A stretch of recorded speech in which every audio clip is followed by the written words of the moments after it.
Episodes आने वाले हैं, बाकी स्टोरीज़ के भी आएंगे। और मैजिकल पुअर घर जमाई के एपिसोड्स एंड हो गए हैं, उसके आगे आपको मेंबरशिप ले सकते हो एंडिंग ख़त्म करने के लिए, और वो कंप्लीट स्टोरी हो गई है। बाकी नई स्टोरी पर भी काम चल रहा है, नई स्टोरी भी देखने को मिलेगी, बट दूसरे चैनल पर मिलेगी। और ऐप का भी काम कंप्लीट हो चुका है, बहुत जल्द ऐप प्ले स्टोर पर अवेलेबल होगा।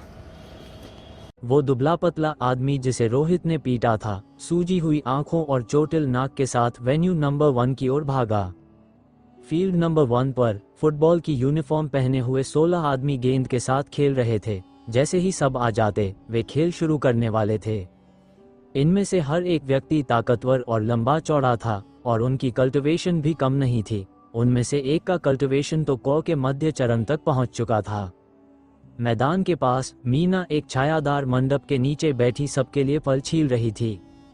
उसके पास 3 वेट्रेस मौजूद थीं, लेकिन फिर भी वो खुद ही यह काम कर रही थी। मैदान पर खेल रहे आदमियों को यह अजीब नहीं लगा, वे खेलते रहे और उसकी तरफ देखा तक नहीं। जब उन्होंने देखा कि दुबला आदमी भागता हुआ आ रहा है, तो जो लोग अभी अभी अपनी फुटबॉल की यूनिफॉर्म पहनकर खेलने की तैयारी में थे, वे सब उसके चारों ओर इकट्ठा हो गए। शॉपकीपर ली, तुम्हारे साथ क्या हुआ? मीना आगे बढ़ी और भौहें सिकोड़ते हुए पूछा। वो दुबला आदमी, जिसे बॉस ऋषभ कहा गया था, चेहरे पर गुस्से और रोष के साथ बोला, मेरी किस्मत ही खराब है, मुझे एक नौजवान ने पीट दिया। तुम्हें पीट दिया गया? क्या हुआ? तभी मैदान के बाहर से एक आवाज आए। सभी ने देखा कि फुटबॉल की यूनिफॉर्म पहने एक आदमी वेट्रेस की यूनिफॉर्म पहने एक औरत को गले लगाए इस ओर आ रहा था। उस औरत के मुंह के कोने पर सफेद तरल पदार्थ लगा हुआ था, उसकी आंखें वासना से भरी थीं, और वह आदमी के कंधे पर नाजुकता से झुकी हुई थी। वो आदमी चौकोर चेहरे वाला था, आंखों में एक गहरी ठंडक और खतरनाक भाव था। उसे देखकर किसी को भी एक खतरनाक एहसास होता। उसका कल्टिवेशन पूरे ग्रुप में सबसे ऊंचा था, कौ स्टेज के शिखर पर पहुंच चुका था। यूहू, शॉपकीपर ली को किसी ने पीट दिया। मीना आगे बढ़ी और वेट्रेस की ओर आंख मारी, जो तुरंत दूर हट गई। फिर उसने उस आदमी का हाथ पकड़ लिया। वो आदमी और कोई नहीं, बल्कि ओलिवर था, फुटबॉल फील्ड का मालिक और पीछे से चलाने वाला असली बॉस। Boss, boss! ओलिवर को आते देख सभी ने सम्मानपूर्वक अभिवादन किया। ओलिवर ने सिर हिलाया, उसकी निगाहें शॉपकीपर ली पर पड़ी, और उसका चेहरा काला पड़ गया। उसकी आंखों में गुस्से की लहर दौड़ गई। उसे 2 चीजों का बहुत शौक था, पहली औरतें, दूसरी फुटबॉल। आज उसने कुछ दोस्तों को अपने निजी मैदान पर फुटबॉल खेलने के लिए बुलाया था, और वह बहुत अच्छे मूड में था। पर उसे उम्मीद नहीं थी कि उसके बुलाए हुए मेहमान को कोई पीट देगा। भले ही शॉपकीपर ली सिर्फ एक किराना दुकान का मालिक था, जिसका कल्टिवेशन और दर्जा बहुत कम था, लेकिन वह फुटबॉल बहुत अच्छा खेलता था, इसलिए ओलिवर उससे काफी घनिष्ठ था। अब जब मैनेजर ली को किसी ने पीट दिया, तो उसका गुस्सा स्वाभाविक था। उसने पूछा, मैनेजर ली, मामला क्या है? शॉपकीपर ली बोला, मैं बस पेशाब करने गया था। जब बाहर आया, तो एक बहुत खूबसूरत औरत देखी। मैंने सोचा कि वह यहाँ की वेट्रेस है, तो मैंने उससे छेड़खानी की। उसने मुझे थप्पड़ मार दिया। फिर एक नौजवान आया और उसने मुझे बुरी तरह पीट दिया। ओलिवर ने गंभीर आवाज में पूछा, क्या तुमने ठीक से देखा कि वो कौन था? शॉपकीपर ली ने सिर हिलाया और कहा, मैंने ठीक से नहीं देखा, लेकिन उसने कहा कि उसका नाम रोहित है। ओलिवर ने मीना की ओर देखा। मीना ने कुछ देर सोचा और कहा, ओह, अब याद आया, उसका परिवार शहर के साउथ हिस्से में एक डाइंग फैक्ट्री चलाता है, थोड़ा बहुत पैसा है, और कभी कभी यहाँ खेलने आता है। अगर उसे थोड़ी इज्जत दी जाए तो वो खुद को राजा समझने लगता है। मेरे ग्राहक को पीटने की हिम्मत की है उसने, मौत को दावत दे रहा है। ओलिवर ने ठंडी सांस भरी और कहा, जब ये छोटे लड़के खेलना चाहते हैं, तो चलो इन्हें दिखा दें कि आसमान कितना ऊंचा और जमीन कितनी गहरी है। मीना, वो लोग कहाँ हैं? साइट नंबर 2 पर, मीना ने झिझकते हुए कहा, वहाँ डेनिश भी है, उसके पिता सिटी गार्ड के सदस्य हैं। ये ओलिवर मुस्कुराया और बीच में बोला, क्या सिटी गार्ड में कोई है जो मेरे भाई रखा से ज्यादा ताकतवर हो? ये सुनकर मीना चुप हो गई और मुस्कुराते हुए बोली, सही कहा। चलो देखते हैं उन छोटे लड़कों को। ओलिवर हंसते हुए अपने लोगों के साथ वेन्यू नंबर 2 की ओर चल पड़ा। चलो टीम बांट लेते हैं, एक आदमी कम है तो भी मजा आएगा। डेनिश ने सबको पुकारा और फुटबॉल खेल शुरू करने ही वाला था कि तभी एक ठंडी आवाज गूंजी। कौन है रोहित? बाहर आ जा। सबने मुड़कर देखा। मैदान के पास खड़े कुछ ताकतवर मंझले उम्र के आदमी, हर एक के चेहरे पर खतरनाक और घमंडी भाव थे, जैसे वे किसी बुरे इरादे से आए हों। ये दृश्य देखकर रोहित का मन थोड़ा घबरा गया, लेकिन उसे याद आया कि आज ही उसने फातिमा का हाथ पकड़ा था, इसलिए डर दिखा नहीं सकता था। उसने गर्दन सीधी की, खड़ा हुआ और बोला, मैं हूं रोहित, क्यों, दिक्कत है क्या? भीड़ में से चेहरे पर सूजन और चोट के निशान लिए शॉपकीपर ली आगे आया। रोहित ने उसे देखा तो समझ गया कि ये लोग बदला लेने आए हैं। शॉपकीपर ली ने उंगली से रोहित की ओर इशारा किया और गुस्से से बोला, यही लड़का है जिसने मुझे मारा। एक ताकतवर मध्यम उम्र का आदमी पास आया और भारी आवाज में बोला, लड़के, तूने मैनेजर ली को चोट पहुंचाई है, अब अपनी टांगें काटकर रेंगते हुए यहाँ से निकल जा, आज तेरी जान छोड़ दूंगा। ये सुनकर सारे नौजवान हैरान रह गए, क्योंकि दूसरी तरफ के लोगों का लहजा बहुत अहंकारी था। रोहित ने भौहें सिकोड़ते हुए कहा, तुम लोग बहुत अकड़ दिखा रहे हो। जानते हो मेरे पिता कौन हैं? वो शहर के साउथ में शिनवा डाइंग फैक्ट्री के मालिक हैं। ये सुनकर सामने वाला मध्यम उम्र का आदमी तिरस्कार से मुस्कुराया।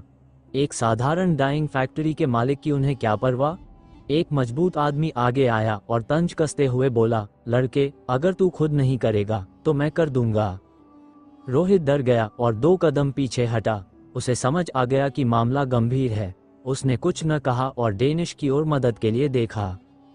डेनिश ने पहले ही देख लिया था कि सामने वाले लोग आसान नहीं हैं, लेकिन वो नहीं डरा। उसने सबको झुककर कहा, दोस्तों, मैं डेनिश हूँ, कृपया मेरी बात मान लीजिए। मेरे दोस्त ने शॉपकीपर ली को मारा, वो गलत था। हम मुआवजा देने को तैयार हैं और यही बात खत्म कर देते हैं। वो ताकतवर आदमी हंसकर बोला, कौन सा डेनिश? मैंने कभी नाम नहीं सुना। डेनिश ने भौहें चढ़ाई, फिर गर्व से कहा, तुम बहुत आगे बढ़ रहे हो। मेरे पिता मयंक हैं, सिटी गार्ड की 3rd लीजन के डेप्यूटी कमांडर। नाम नहीं सुना तो अब सुन लो। उसी वक्त डेनिश ने भीड़ में मीना को देखा। उसकी आंखें चमक उठी और वो बोला, शॉपकीपर वैंग, आप इन्हें समझाइए। अगर मेरे पिता को पता चला तो मामला इतना आसान नहीं रहेगा। ये सुनकर मीना मुस्कुराई, लेकिन कुछ नहीं बोली और वहीं खड़ी रही। इससे डेनिश थोड़ा हैरान रह गया। तभी एक ठंडी हंसी गूंजी, हा, मयंक, अगर वो खुद भी यहाँ होता तो भी मुझसे ऊंची आवाज में बात करने की हिम्मत नहीं करता। तू छोटा लड़का मुंह चला रहा है, डर नहीं लगता कि हवा तेरी जुबान उड़ा ले जाएगी? मैं तो देखना चाहता हूं कि आज ये मामला कैसे नहीं सुलझेगा। सबने उस व्यक्ति की ओर देखा जिसने बात की थी। डेनिश ने गंभीर आवाज में पूछा, तुम कौन हो? ऑलिवर ने ठंडी हंसी हंसी, ऑलिवर? क्या ऑलिवर? ये नाम सुनते ही वो सारे नौजवान जो अभी तक कुछ आत्मविश्वास में थे, पूरी तरह स्तब्ध रह गए। जब वहां मौजूद नौजवानों को पता चला कि उनके सामने खड़ा व्यक्ति वही मशहूर ऑलिवर है, तो सब दंग रह गए। अभी कुछ ही देर पहले वे सब ऑलिवर की ताकत और रुतबे की बातें कर रहे थे, लेकिन उन्हें उम्मीद नहीं थी कि इतने जल्दी वे असली व्यक्ति से ही टकरा जाएंगे। डेनिश के पिता का भी शहर में कुछ दर्जा था, लेकिन ऑलिवर की तुलना में वह बहुत ही छोटा था। एक तो ऑलिवर का कल्टिवेशन स्तर उसके पिता से कहीं ऊंचा था, और दूसरे ऑलिवर का भाई डेनिश के पिता का सीधा ऑफिसर था। डेनिश डर के मारे ऑलिवर को देखने लगा, लेकिन खुद को शांत बनाए रखने की कोशिश करते हुए झुककर बोला, तो ये ब्रदर हु हैं, मेरी माफी स्वीकार करें। ऑलिवर ने बीच में ही कहा, मुझे अंकल बुलाना चाहिए और तू मुझे ब्रदर कह रहा है? डेनिश एक पल के लिए सन्न रह गया, फिर उसे एहसास हुआ कि वास्तव में उसे ऑलिवर को अंकल ही कहना चाहिए था। उसने मजबूर हंसी के साथ कहा, अंकल जेंग, आप मेरे पिता को पहचानते होंगे। आशा है कि मेरे पिता की इज्जत रखते हुए आप आज की बात यहीं छोड़ देंगे। हम आपके घायल दोस्त के इलाज का खर्च उठाने को तैयार हैं। हाँ, मेरे दोस्त को पीट दिया और बस इलाज का खर्चा भरने से सब ठीक हो जाएगा? तो अगर मैं तुम सबको पीट दूं, तो क्या तुम सिर्फ इलाज का पैसा दोगे? ऑलिवर ने ठंडी हंसी हंसी। उसकी बातों से डेनिश और बाकी लोग बिल्कुल चुप हो गए। डेनिश का चेहरा उतर गया और उसके पीछे खड़े नौजवानों का जोश कब का गायब हो चुका था। सबके सिर झुके हुए थे और वे डर से कांप रहे थे। ऑलिवर ने डेनिश की ओर देखकर कहा, मयंक और मैंने कुछ बार साथ में शराब पी है, इसलिए थोड़ी जान पहचान है। तुम बाकी सबको ले जा सकते हो, लेकिन जिसने मेरे दोस्त को मारा वो लड़का और वो लड़की दोनों यहीं रहेंगे। डेनिश जानता था कि अगर फातिमा और रोहित यहीं रुक गए तो उनका अंजाम बहुत बुरा होगा। वो इस सर्कल का नेता माना जाता था, अगर आज डरकर भाग गया तो फिर कभी सिर नहीं उठा पाएगा। उसने दांत भींचे, झुककर कहा, अंकल जेंग, ये मेरे दोनों दोस्त अनजान थे, मैं चाहता हूं कि। क्यों, तू जाना नहीं चाहता? ओलिवर ने हंसते हुए बीच में ही टोक दिया और गहरी आवाज में कहा, अगर तू नहीं जाना चाहता तो सब यहीं रुक जाओ। डेनिश का चेहरा सफेद पड़ गया। उसने मुंह खोला लेकिन कुछ बोलने की हिम्मत नहीं पड़ी। उसने सिर झुका लिया और बाकी साथियों से कहा, चलो निकलो यहाँ से। ये सुनते ही बाकी सब जल्दी जल्दी मैदान से बाहर भागने लगे, जैसे डर हो कि कहीं एक पल की देरी में उन्हें भी रोक न लिया जाए। जहां तक रोहित और फातिमा की बात थी, अब हर कोई अपनी जान बचाने में लगा था, किसी के पास उन्हें बचाने का समय नहीं था। तुम दोनों रुको, किसने कहा जाने को? जब रोहित और फातिमा भी भागने लगे तो एक ताकतवर आदमी ने उन्हें रोक दिया। रोहित डर से कांपने लगा, उसके पैर कमजोर पड़ गए और वो लगभग घुटनों के बल गिरने ही वाला था। तभी बगल से एक हाथ बढ़ा जिसने उसे संभाल लिया। वो हाथ लोली का था। डरी हुई होने के बावजूद उसने कांपती आवाज में ओलिवर से कहा, हमने किसी को मारा है तो हम माफी मांगते हैं और मुआवजा देंगे, लेकिन अगर आप ऐसे कमजोरों को दबाएंगे तो भला इसे बहादुरी कैसे कहेंगे?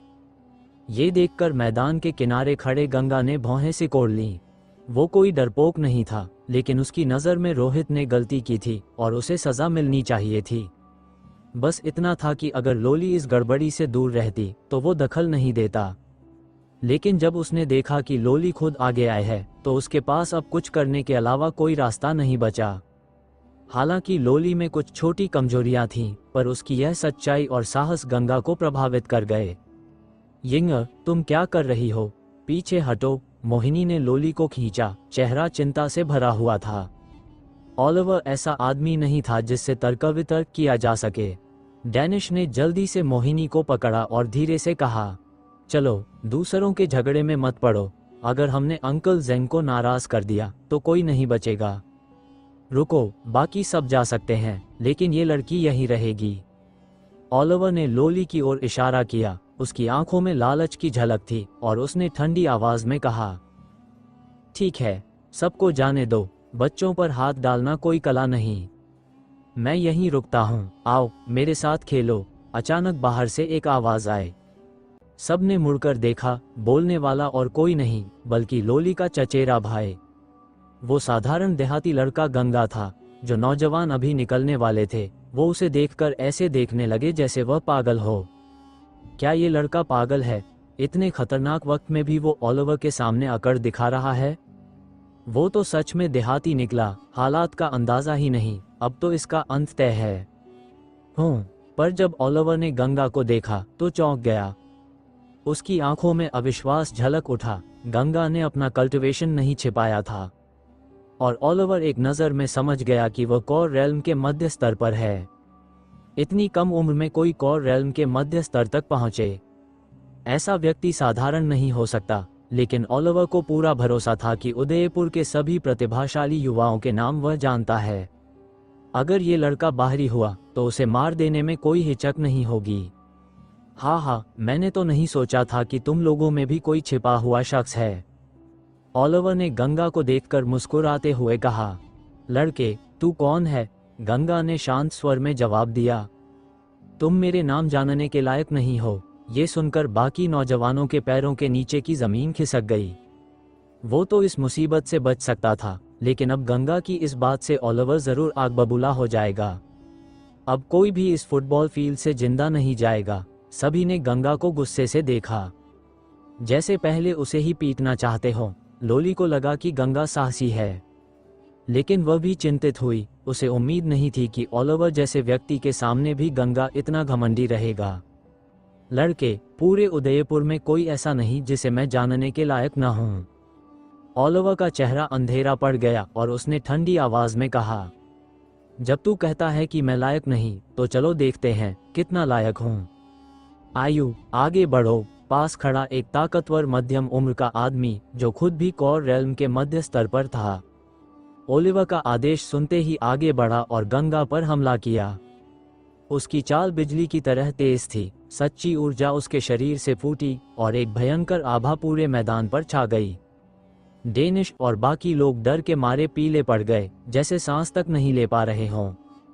उन्हें भले ही आयु की सटीक ताकत का पता न हो, लेकिन वे जानते थे कि वो कम से कम कौर रेल्म का मास्टर है। उदयपुर के युवाओं में ऐसे लोगों से टकराने की हिम्मत बहुत कम के पास थी, और गंगा निश्चित ही उनमें से नहीं था। डेनिश और बाकी सबकी नज़र में गंगा अगले ही पल मौत के घाट उतरने वाला था।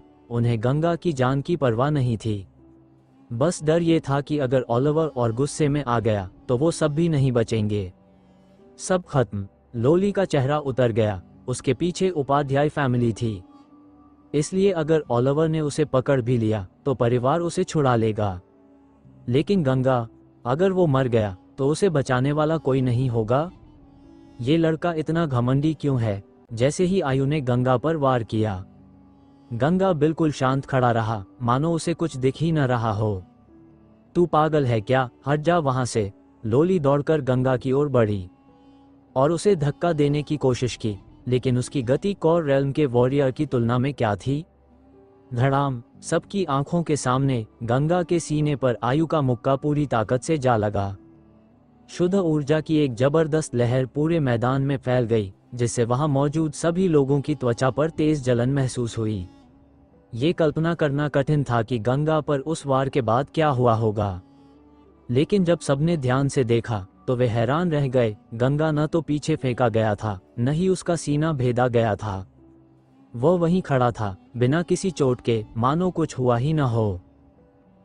आयुष ने दहशत में चीख मारी, कुछ कदम पीछे हट गया और गंगा को ध्यान से देखने लगा। बाकी सबको लगा कि शायद आयुष ने ठीक से वार नहीं किया, लेकिन सिर्फ आयुष को पता था कि अभी जो टक्कर हुई थी उसकी वजह से उसका दाहिना हाथ उल्टे झटके से घायल हो गया है। उसकी हड्डियां चकनाचूर हो चुकी थीं। वो जबरदस्त प्रतिघात उसके हाथ से होते हुए पूरे शरीर में फैल गया। उसके अंदरूनी अंग हिल गए और उसे बेहद घबराहट व उलझन महसूस हुई। गंगा ने ठंडी आवाज में कहा, पहले इन्हें जाने दो, फिर मैं तुम्हारे साथ धीरे धीरे खेलूंगा। ओलिवर, जो स्टेज के शिखर पर था, तुरंत समझ गया कि कुछ गड़बड़ है। उसका चेहरा काला पड़ गया और उसने हाथ हिलाकर डेनिश से कहा, अपने लोगों को लेकर निकल जाओ। डेनिश ने राहत की सांस ली जब उसने देखा कि ओलिवर ने अपना गुस्सा उस पर नहीं निकाला। उसे गंगा की जान की कोई परवाह नहीं थी। उसने जल्दी से मोहिनी का हाथ पकड़ा और चिल्लाया, चलो सब यहाँ से निकलो। सभी लोग फुटबॉल फील्ड से बाहर भागने लगे। हर कोई एक दूसरे से तेज, जैसे डर था कि अगर जरा भी रुके तो अगला वार उन पर हो जाएगा। डेनिश ने पीछे मुड़कर गंगा की ओर देखा और बुदबुदाया, ये लड़का इतना अकड़ू है। असल में ये कोई बहुमूल्य आर्मर पहने है जो डान रेल्म के हमले भी रोक सकता है। बाकी सबने भी यही सोचा। किसी को यह विश्वास नहीं हुआ कि गंगा सिर्फ अपने शरीर की ताकत से कौर रेल्म का वार रोक सकता है। गंगा, तुम। लोली नहीं हिली, वह उसे चिंता से देखती रही। गंगा ने उसकी ओर मुस्कुराकर देखा और कहा, तुम पहले जाओ, मैं ठीक रहूंगा। जाकर आंसवे को कह दो कि मैं थोड़ी देर में लौटूंगा। लेकिन लोली कुछ कहने ही वाली थी कि मोहिनी और फातिमा ने उसके दोनों हाथ पकड़ लिए और उसे मैदान से बाहर ले गईं। जब वे सब निकल गए तो आयुष आखिरकार अपने शरीर का संतुलन खो बैठा और एक बड़ा सा खून का थक्का उगल दिया। पीछे खड़े लोगों के चेहरों का रंग उड़ गया। वे समझ नहीं पा रहे थे कि आयुष किसी और को मारने गया था, लेकिन खुद ही उल्टे खून उगलने लगा। गंगा ने ओलिवर की ओर देखा और कहा, मैं किसी को मारना नहीं चाहता, तुम लोग चले जाओ। ये सुनकर ओलिवर और उसके साथी दंग रह गए। फिर उनका चेहरा गुस्से से लाल हो गया।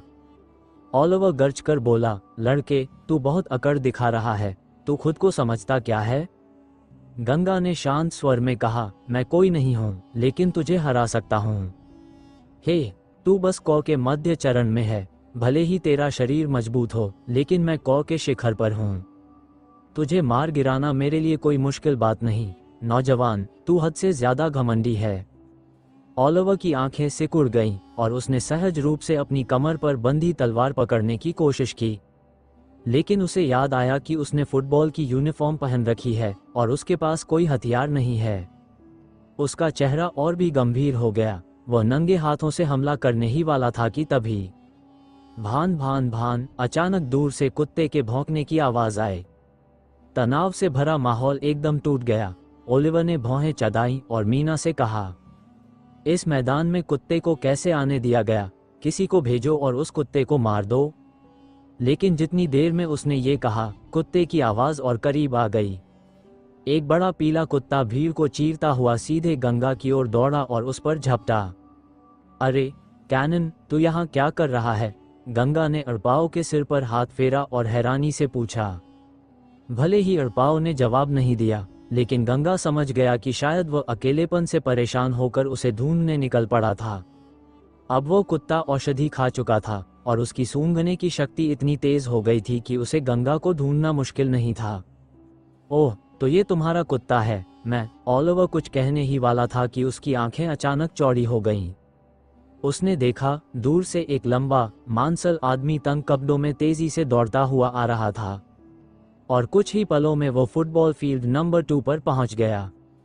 ओलिवर ने तुरंत हाथ जोड़कर कहा, मिस्टर संजीव, आप मेरे मैदान में फुटबॉल खेलने आए हैं?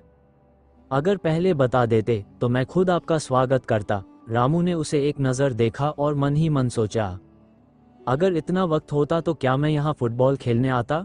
उसने ओलिवर की बात पूरी तरह नज़रअंदाज की और सीधे गंगा की ओर बढ़ गया, जिससे ओलिवर एकदम असहज होकर किनारे खड़ा रह गया।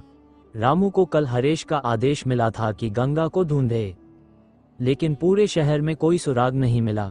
अनपेक्षित रूप से आज उसने एक मोटे पीले कुत्ते को सड़क पर दौड़ते देखा। उसके साथ ललित भी था, जिसने एक नज़र में कैनन को पहचान लिया। रामू बेहद खुश हुआ और तुरंत उस कुत्ते का पीछा करते हुए फुटबॉल फील्ड तक पहुंच गया। ललित के पास कल्टिवेशन नहीं था, इसलिए वो बहुत पीछे रह गया। जब उसने देखा कि अड़पाव दौड़कर गंगा की बाहों में जा गिरा, तो उसे समझ आ गया कि उसने जिस व्यक्ति को ढूंढना था वो मिल गया है। वो गंगा के पास पहुंचा, ऊपर से नीचे तक उसे देखा और उसकी आंखों में हल्की सी हैरानी झलक उठी, क्योंकि यह वही एल्केमी मास्टर था जो दवा की तरीके सुधार सकता था। और वह इतना युवा था, यह उसने सोचा भी नहीं था, लेकिन उसने गंगा को जरा भी हल्के में नहीं लिया। हाथ जोड़कर बोला, मास्टर, मैं रामू हूँ। मुझे रून गिल्ड के अध्यक्ष हरेश ने भेजा है आपको रून गिल्ड की सभा में आमंत्रित करने के लिए। ये सुनते ही ओलिवर का चेहरा एकदम बदल गया। रून गिल्ड के अध्यक्ष का विशेष निमंत्रण। ये सम्मान पूरे उदयपुर में सिर्फ कुछ ही लोगों को प्राप्त था, जिनमें नगराध्यक्ष भी शामिल था। ये नौजवान आखिर है कौन? इतना बड़ा आदमी कैसे निकल आया? गंगा अब समझ गया कि यह मामला किससे जुड़ा है। कल जो दवा की तरीके उसने साझा की थी, उसी वजह से हरेश ने उसे बुलाया है। उसने रामू की ओर देखा। वो ट्रांसेंडेंट रेल्म के पहले स्तर का व्यक्ति था, लेकिन उसके भीतर कोई घमंड नहीं था। गंगा मुस्कुराया और बोला, मिस्टर संजीव, थोड़ी देर रुकिए, यहाँ मेरा एक अधूरा काम है। रामू ने भौहें चढ़ाई, भीड़ की ओर देखा और उसकी नज़र ओलिवर पर पड़ी। वो बोला, अरे ओलिवर, तुम भी यहाँ हो? ओलिवर निरुत्तर रह गया। अभी कुछ क्षण पहले रामू उसके पास से गुजरा था और उसने उसे देखा तक नहीं। यह उसके लिए बेहद शर्मनाक था। वह झुककर सम्मानपूर्वक बोलने ही वाला था कि रामू ने फिर गंगा की ओर देखा और गंभीरता से पूछा, सर, आपको कहीं चोट तो नहीं आई? हालांकि रामू समझ गया था कि गंगा को फॉर्मेशन रेल्म के मध्य स्तर पर है, लेकिन ओलिवर शिखर पर था और उसके बाकी साथी भी शुरुआती या मध्य स्तर के थे, इसलिए वह गंगा की सुरक्षा को लेकर चिंतित था। गंगा हंस पड़ा और बोला, वे मुझे कैसे चोट पहुंचा सकते हैं? रामू एक पल के लिए चौंक गया, फिर मन ही मन मान लिया कि गंगा की अल्केमी में जितनी महारत है, वह जरूर विष और इंटीरियर शक्ति में भी माहिर होगा, इसलिए उसे किसी से डरने की जरूरत नहीं। ये जानकर अच्छा लगा कि आप सुरक्षित हैं। रामू ने संतोष की सांस ली।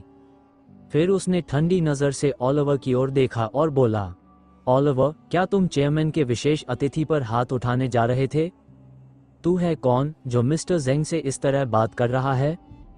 ओलिवर के एक साथी, ताकतवर मध्यम उम्र के आदमी ने चिल्लाकर रामू की ओर इशारा किया।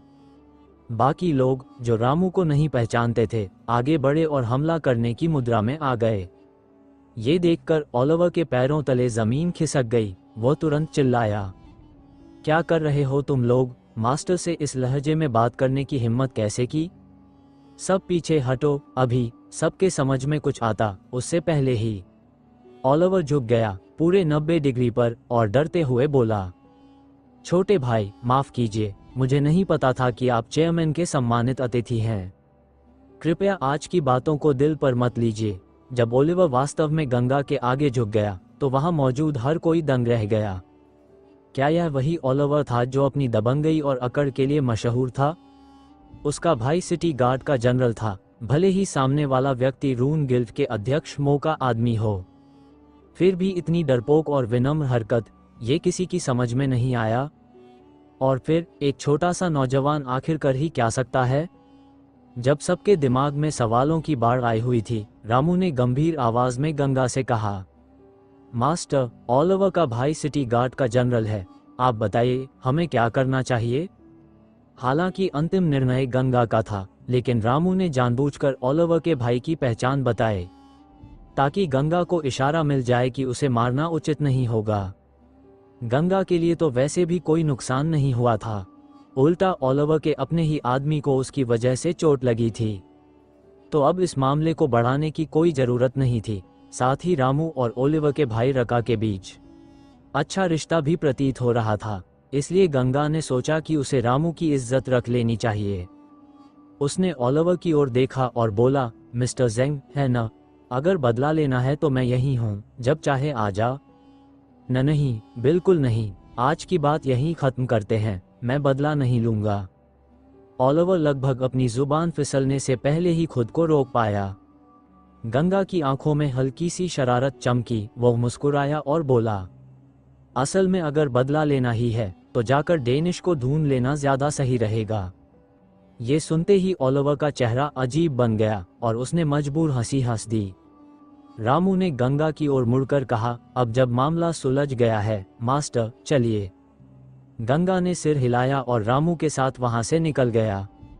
उनके चले जाने के बाद भी ओलिवर कुछ देर तक स्तब्ध खड़ा रहा।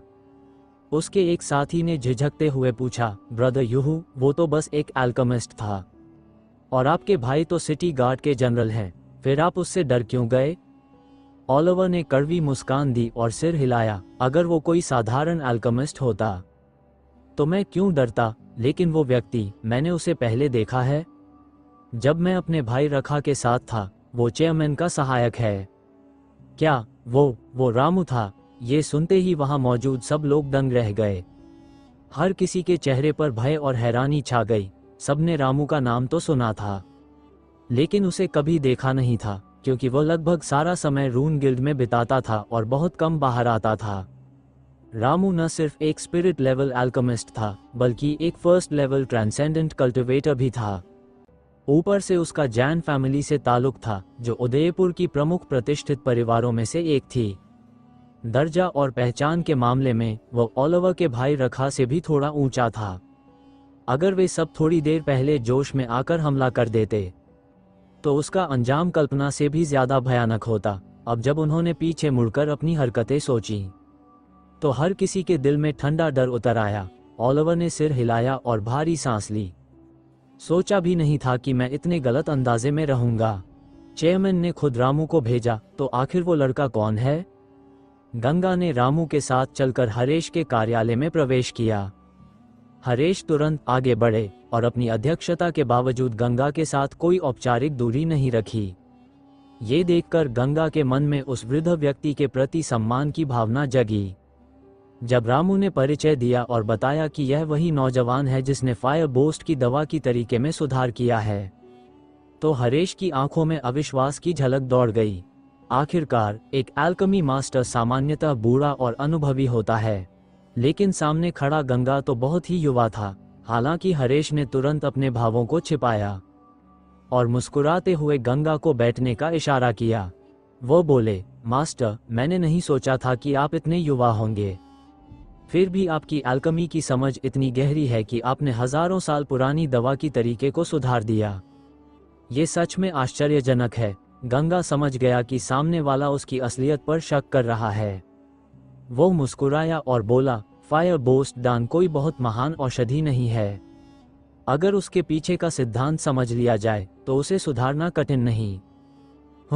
हरेश हल्का सा चौंके, फिर बात बदलते हुए बोले, मास्टर, मैं इन दिनों एक मिड ग्रेड अर्थ एलिक्सिर पर काम कर रहा हूँ, पर कुछ समस्या आ रही है। क्या मैं इस पर आपसे चर्चा कर सकता हूँ? औषधियाँ 4 श्रेणियों में बांटी जाती हैं, शैन, टियन, दी और लिंग। इनमें शैन दान सबसे उत्तम और लिंग दान सबसे निम्न होती है। हर कैटेगरी को भी 4 स्तरों में बांटा जाता है, लो, मीडियम, हाई और टॉप ग्रेड। जितना ऊंचा स्तर उतनी ही प्रभावशीलता। हरेश के पास इतनी महारत थी कि वे लो ग्रेड अर्थ पिल्स को लगभग 70% सफलता दर से बना लेते थे, लेकिन उन्होंने कभी मिड ग्रेड अर्थ पिल सफलतापूर्वक नहीं बनाई थी। अगर वे इस औषधि को आधे से ज्यादा सफलता दर के साथ बना लें तो उनका दर्जा बढ़कर मिड लेवल अर्थ एल्केमिस्ट हो जाएगा।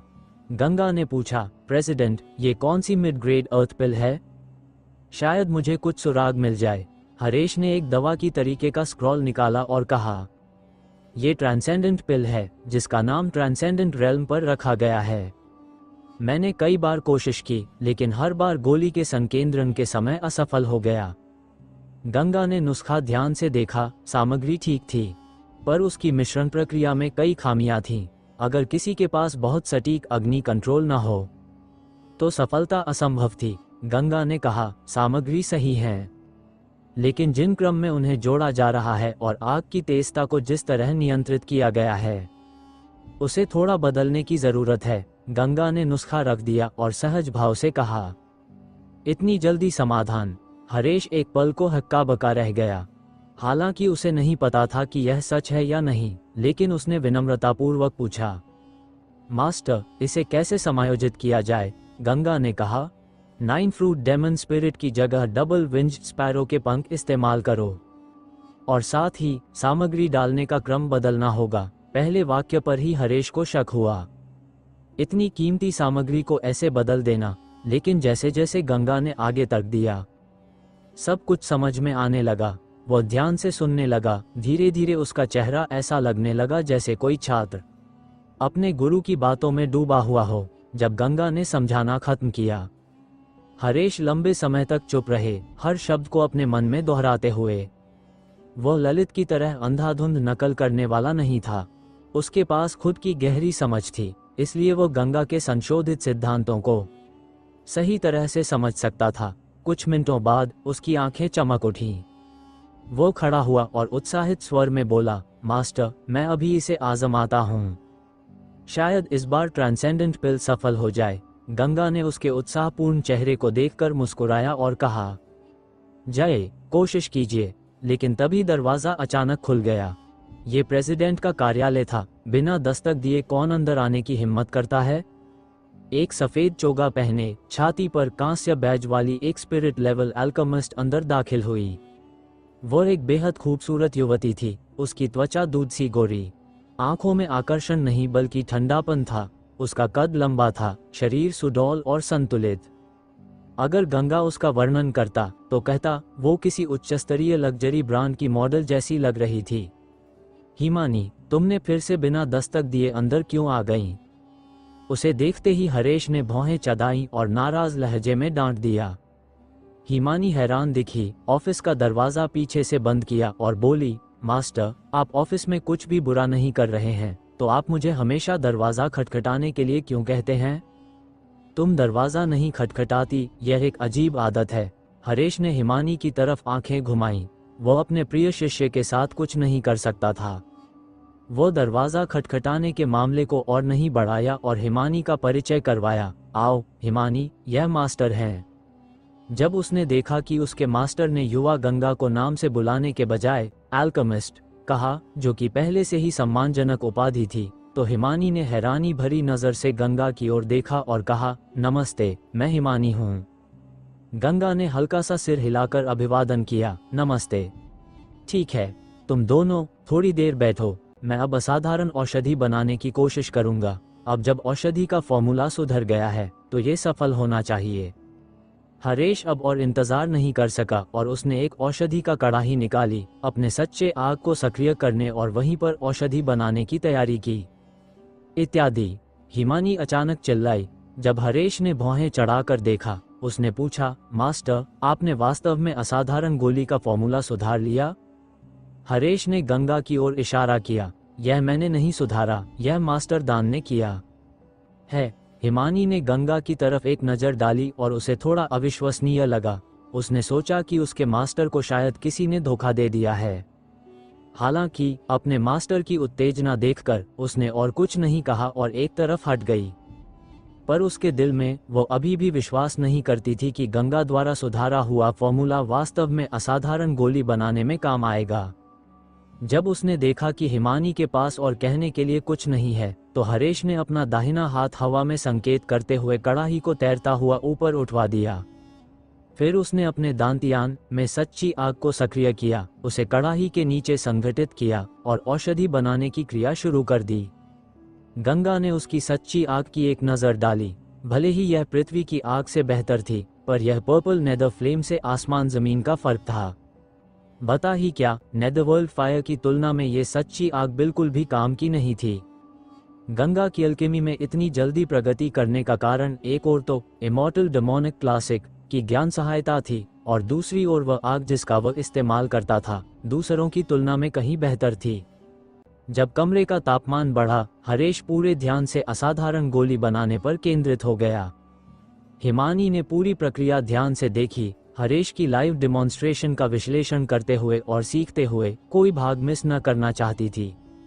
ये देखकर गंगा ने जाना कि हिमानी भी हरेश की तरह अल्केमी के प्रति जुनूनी होना चाहिए। आखिरकार हिमानी 20 की उम्र में दिखाई देती है। यद्यपि उसकी स्थिति केवल पीक ऑफ एनलाइटनमेंट पर है, पर फिर भी आध्यात्मिक स्तरीय अल्केमिस्ट बन पाना बहुत अच्छा है।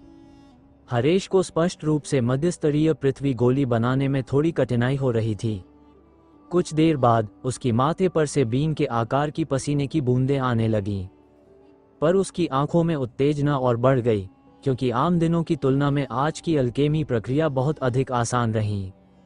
1 घंटे के बाद कड़ाही से एक मंद औषधि की खुशबू आई और पूरा कमरा आध्यात्मिक ऊर्जा से भर गया। अचानक औषधि की खुशबू और आध्यात्मिक ऊर्जा सब कड़ाही की ओर केंद्रित हो गए। हरेश ने अपने दाहिने हाथ से लहराई की और कड़ाही जमीन पर गिर गई। 3 अंगूठे के आकार की बैंगनी गोलियां कड़ाही से उड़कर निकलीं और उसके हाथों में उतर आईं। तीनों गोलियों की बनावट एक जैसी थी, रंग चमकीला था और उनमें समृद्ध आध्यात्मिक शक्ति थी। सफलता, सफलता। हरेश के चेहरे पर पूर्ण उत्साह था और वह इतना उत्साहित था कि उसकी आवाज भी कांप रही थी। उसने कई बार कोशिश की और अंततः सफल हुआ। वह अचानक मुंह घुमाकर गंगा की ओर देखा। यदि उससे पहले गंगा की क्षमता पर कुछ संदेह था, तो अब वह पूरी तरह से गंगा की प्रशंसा से भर गया था। एक मध्य गुणवत्ता की पृथ्वी गोली, सिर्फ एक नज़र में ही फॉर्मूला सुधारने की बात। उसकी अल्केमी में इतनी उपलब्धि थी कि हरेश उसे सम्मान की दृष्टि से देखने लगा। हरेश मास्टर को नमस्कार करता है और उनकी मार्गदर्शना के लिए धन्यवाद देता है। हरेश ने अपनी संबोधन बदल दी, सीधे गंगा को मास्टर कहकर बुलाया और गहरे झुककर नमन किया। उसकी नज़र में चाहे सामने वाले की उम्र या स्थिति कुछ भी हो, जब तक उनकी अल्केमी में उसकी से ऊपर की उपलब्धि हो, वे सम्मान के पात्र होते हैं। गंगा ने घमंड नहीं दिखाया। उसने हरेश की मदद से उसे उठाया और कहा, प्रेसिडेंट, आप बहुत दयालु हैं। आपकी अल्केमी कौशल वाकई मध्यस्तरीय पृथ्वी गोलियां बनाने के लिए पहले से ही काफ़ी अच्छे हैं। बस जो असाधारण गोली आपने चुनी थी वह आपकी अल्केमी आग से टकरा गई, इसलिए आप असफल रहे। तो बात ऐसी है। हरेश ने सिर हिलाया, पूरी तरह गंगा की बात पर भरोसा कर लिया। निकट ही खड़ी हिमानी असाधारण गोली सफलतापूर्वक बनते देख चुप रही, पर उसकी आंखों में स्तब्धता और भराई थी। उसकी गंगा की ओर देखी हुई नज़र अब प्रशंसा और सम्मान से भरी थी। हरेश तथापि सीखने के मूड में था और उसने अल्केमी के कई ऐसे प्रश्न पूछे जो उसे परेशान कर रहे थे। गंगा ने उन्हें एक एक कर उत्तर दिए, जिससे वह अचानक प्रबुद्ध हुआ और गंगा की और भी प्रशंसा करने लगा। ठीक उसी समय जब हरेश सोच रहा था कि उसकी अल्केमी क्षमता में बहुत सुधार हुआ है, गंगा ने कहा, प्रेसिडेंट, जो कमी है वह आपकी अल्केमी की समझ नहीं, बल्कि आपकी आग कंट्रोल करने की कमजोर क्षमता है। हरेश थोड़ा मुंह बनाकर हंसा और गंगा से कहा, मास्टर, अग्नि कंट्रोल की कला गहरी और कॉम्प्लेक्स है। जो हम अभ्यास करते हैं वो रून गिल्ड में पारित बेसिक अग्नि कंट्रोल तकनीकें हैं। वे उन्नत तकनीकें बहुत दुर्लभ हैं और शीर्ष मास्टर्स के पास ही रहती हैं, जिन्हें हम नहीं सीख सकते। गंगा स्वाभाविक रूप से समझ गया कि ब्लैक स्टार की अल्केमी विरासत कभी भी इमॉर्टल डेमन डाउ क्लासिक के समकक्ष नहीं हो सकती। वो अग्नि कंट्रोल तकनीक में सुधार करने में असमर्थ था, पर उसके पास एक तैयार तकनीक थी और वह सीधे हरेश को दे सकता था। बेशक यह एक सच्चा खजाना था और वह इसे आसानी से नहीं देगा। उसने इमॉर्टल डेमन मैजिकल कैनन में सबसे बेसिक आग कंट्रोल तकनीक को संक्षेप में किया और बिना अपनी साधना को प्रभावित किए हरेश से कागज और पेन लाने को कहा और जल्दी से आग कंट्रोल तकनीक लिख दी। गंगा ने आग कंट्रोल तकनीक हरेश को सौंपी। यह एक बेसिक आग कंट्रोल तकनीक है, आप इसे अभ्यास कर सकते हैं। हरेश ने इसे दोनों हाथों से लिया और जल्दी से उसमें झांक कर देखा। एक अंदरूनी व्यक्ति के रूप में उसने तुरंत इस तकनीक के मूल्य को समझ लिया, जो उसके पहले अभ्यास से कई गुना बेहतर थी। गंगा ने कहा कि यह एक बेसिक तकनीक है, ये कैसे बेसिक हो सकती है, ये बस उच्च स्तरीय और शानदार थी। हरेश ने गंगा के लिए और भी सम्मान दिखाया। उसने आग कंट्रोल तकनीक को दोनों हाथों में लेकर फिर से गंगा को नमन किया और कृतज्ञता व्यक्त की। धन्यवाद मास्टर, इस तकनीक के लिए। कोई बात नहीं, गंगा मुस्कुराया और कहा, मुझे तुम पसंद हो, इसलिए मैं तुम्हारी मदद कर रहा हूँ। ओ दृष्टि को सुखद, हरेश ने सूखा हंसी के साथ पूछा, मास्टर, इस तकनीक का नाम क्या है? गंगा ने एक पल सोचा और कहा, इसे फायर कहा जाता है। ये सुनते ही हरेश को पता चल गया कि यह नाम गंगा ने अभी दिया है। वह और भी चकित हुआ। क्या यह अग्नि कंट्रोल तकनीक मास्टर ने ही अभी बनाई थी? वह तो भयानक होगा। वह गंगा की तरफ देखकर कहा, मास्टर, मैं आपके किए हुए इतने बड़े उपकार का कोई ऋण नहीं चुका सकता। कृपया जो भी आप चाहें मंगाए, मैं अपनी पूरी कोशिश करूंगा। गंगा ने एक पल साधा, ये सोचते हुए कि उसकी काली लाइट सेबर को भी सुधारना चाहिए। तो उसने हरेश से कहा, मुझे कुछ सामग्री ला दो, मुझे एक हथियार बनाना है। हरेश एक पल के लिए हैरान रह गया, फिर आश्चर्य से बोला, हथियार बनाना? मास्टर, क्या आप एक अल्केमिस्ट नहीं हैं? फिर आप हथियार क्यों बना रहे हैं? गंगा ने जैसे यह बात बहुत सामान्य हो वैसे कहा। किसने कहा कि अल्केमिस्ट हथियार नहीं बना सकते? ये सुनकर हरेश चुप हो गया। हाँ, किसने कहा कि अल्केमिस्ट हथियार नहीं बना सकते? सिद्धांत रूप से देखा जाए तो हथियार निर्माण और अल्केमी दोनों ही रून की शाखाएं हैं और दोनों में ही आग का उपयोग होता है, इसलिए उनमें बहुत सी समानताएं हैं। लेकिन अगर कोई व्यक्ति एक साथ दोनों रून विद्या का स्टडी करे तो उसके लिए अत्यंत उच्च प्रतिभा और ऊर्जा की जरूरत होती है। इसी कारण ब्लैक स्टार पर अक्सर रून मास्टर केवल एक ही प्लेस में विशेषज्ञता प्राप्त करते हैं और बहुत ही कम लोग अनेक रून शाखाओं में हाथ आजमाते हैं। ऐसे लोग आमतौर पर बहुत ऊंची उपलब्धियां नहीं प्राप्त कर पाते। हरेश हल्के से मुस्कुराया और बोला, मास्टर, आपको कौन कौन सी सामग्री चाहिए? मैं सब तैयार करवा देता हूँ। गंगा पहले से ही ब्लैक लाइट स्वॉर्ड को उन्नत करने की योजना बना चुका था और उसने हरेश से ब्लैक क्लाउड क्रिस्टल, ट्राइसेरेटॉप्स हॉर्न और डार्क सिल्वर सैंड मंगवाए। हरेश और हिमानी की नजरों के सामने गंगा ने अपनी स्टोरेज रिंग से ब्लैक लाइट स्वॉर्ड निकाली, उसे हवा में उछाला और एक विचार के साथ पर्पल नेदर फ्लेम से ढक दिया, जिससे परिष्करण प्रक्रिया शुरू हुई।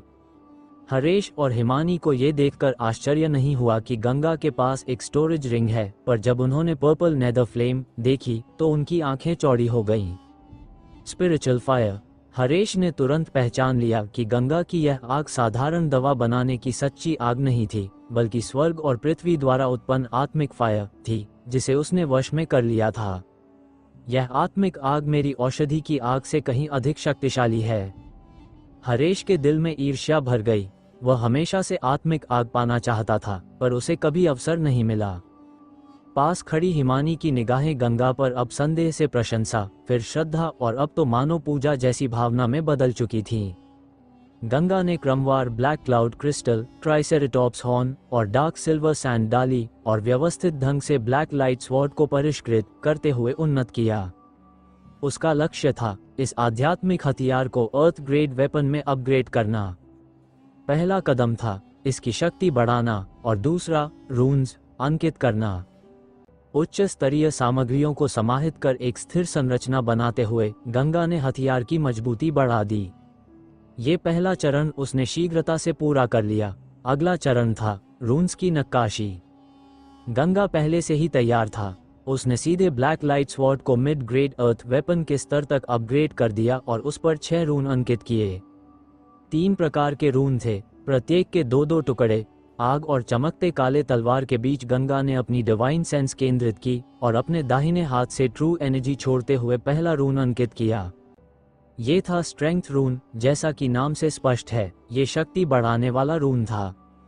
रॉथ ऑफ द स्काई के रून से स्नान करने के बाद गंगा की रून की समझ अब एक नए स्तर तक पहुंच चुकी थी। पहला रून उसने आसानी से अंकित कर लिया। तलवार का शरीर चमक उठा और शक्ति का रून उस पर स्थायी रूप से अंकित हो गया। उसने शीघ्र ही दूसरा शक्ति रून भी अंकित कर दिया। दूसरा प्रकार था फायर रून, जो हमले के दौरान आग तत्व को बढ़ाता है। उसने 2 फायर रून्स भी शीघ्रता से पूर्ण कर लिए। अंतिम रून था हार्डनेस रून, जो तलवार की मजबूती बढ़ाता है। गंगा ने 10 मिनट से भी कम समय में 2 हार्ड रून्स अंकित कर दिए। ये देखकर हरेश और हिमानी स्तब्ध रह गए। उनके मुंह खुले के खुले रह गए। 6 रून, और वह भी 3 प्रकार के। ये तो मिडिलेवल अर्थ ग्रेड हथियार निर्माण विशेषज्ञ की सीमा है। और गंगा की सहजता देखकर यह स्पष्ट था कि वह इस स्तर से भी कहीं ऊपर है। आखिर यह व्यक्ति है कौन? कितना भयावह है? हरेश अत्यंत चकित था और गंगा के प्रति उसका सम्मान और भी बढ़ गया। वो मन ही मन सोचने लगा, क्या यह व्यक्ति फॉर्मेशन मास्टर या डेमन टेमर भी है? नहीं, यह असंभव है। ऐसा कोई व्यक्ति नहीं जो एक साथ चारों कलाओं में निपुण हो। हरेश ने सिर हिलाया। उसे अपना विचार भी अवास्तविक लगा। जब ब्लैक लाइट स्वॉर्ड पूरी तरह परिष्कृत हो गई, गंगा ने पर्पल नेदर फ्लेम को वापस खींचा और दाहिने हाथ की हल्की लहर के साथ तलवार को हाथ में पकड़ लिया। उसने तलवार का निरीक्षण किया। अब ये स्पष्ट रूप से मिड ग्रेड अर्थ वेपन के स्तर पर पहुंच चुकी थी। गंगा ने संतोष से सिर हिलाया और तलवार को फिर से स्टोरेज रिंग में रख दिया। अब जाकर हरेश और हिमानी को होश आया। हरेश ने हाथ जोड़कर कहा, मैंने कभी नहीं सोचा था कि मास्टर एक हथियार निर्माता भी हैं। मेरी अज्ञानता के लिए क्षमा करें। क्या मैं पूछ सकता हूं कि मास्टर के भविष्य के क्या योजनाएं हैं? ऐसे व्यक्ति का अचानक उदयपुर में आना, ये बात हरेश को भी पता थी कि वह कोई साधारण व्यक्ति नहीं। गंगा ने उत्तर दिया, मैं कुछ समय बाद ग्रेट डायनेस्टी जाने की योजना बना रहा हूं। ये सुनकर हरेश के दिल में एक हल्की निराशा हुई। फिर कुछ सोचकर उसने कहा, मास्टर, चूंकि आप कुछ समय से उदयपुर में हैं, तो आपको रहने के लिए जगह चाहिए होगी। मेरे पास एक खाली मकान है, मैं वह आपको दे देता हूँ। उसने दराज से चाबी निकालकर गंगा को दी और कहा, ये रही चाबी। घर एक साधारण गठन से सुरक्षित है। मैं हिमानी को कह देता हूँ कि वह आपको वहाँ ले जाए। गंगा ने बिना झिझक के चाबी ले ली। वह जानता था कि जो फायर उसने हरेश को दी, उसकी कीमत एक घर से कहीं अधिक थी। साथ ही उसे समझ आ गया था कि हरेश यह उपहार आधे आभार और आधे आशा से दे रहा था, ताकि गंगा शहर में कुछ समय और रहे। गंगा ने कहा, मुझे वहां ले जाने की जरूरत नहीं है। मुझे पता है कि टियानजी मैंशन कहाँ है। जहां तक गठन की बात है, मुझे लगता है कि मैं उसे तोड़ सकता हूँ। हरेश एक पल के लिए ठिठका, फिर मुस्कुरा कर बोला, मास्टर, आप गठन विद्या भी जानते हैं? थोड़ा बहुत। गंगा ने झुककर अभिवादन किया और कहा, प्रेसिडेंट, अब अगर कुछ और नहीं है तो मैं चलता हूँ। हरेश ने स्वयं गंगा को रून गिल्ड के बाहर तक छोड़कर आया। गिल्ड के अन्य लोग ये देखकर हैरान रह गए। वे जानते थे कि अगर सिटी लॉर्ड भी आता तो भी प्रेसिडेंट उसे ऑफिस के दरवाजे तक छोड़ने नहीं जाता। ये युवा व्यक्ति आखिर है कौन? हरेश वापस ऑफिस लौटा और देर तक शांत नहीं हो सका। तब तक हिमानी ने चुप्पी तोड़ी। मास्टर, मुझे डर है कि मास्टर अधिक समय तक उदयपुर में नहीं रहेंगे। ये जगह उनके स्तर के व्यक्ति को संभाल नहीं सकती। हरेश ने सिर हिलाया। मैं भी यही सोच रहा था, लेकिन उसने मुझे इतना बड़ा उपहार दिया है तो मैंने भी उसे वह तियानजी मैंशन दे दी। अब वह उसका जो भी करे, यह उसका अधिकार है। मैं बस यही चाहता हूँ कि वह कुछ समय उदयपुर में रहे, ताकि मैं उसके साथ संवाद कर सकूं, नहीं, सही कहूँ तो उससे अल्केमी की विद्या सीख सकूं। यिंग, गंगा कहाँ गया? अब तक वापस क्यों नहीं आया?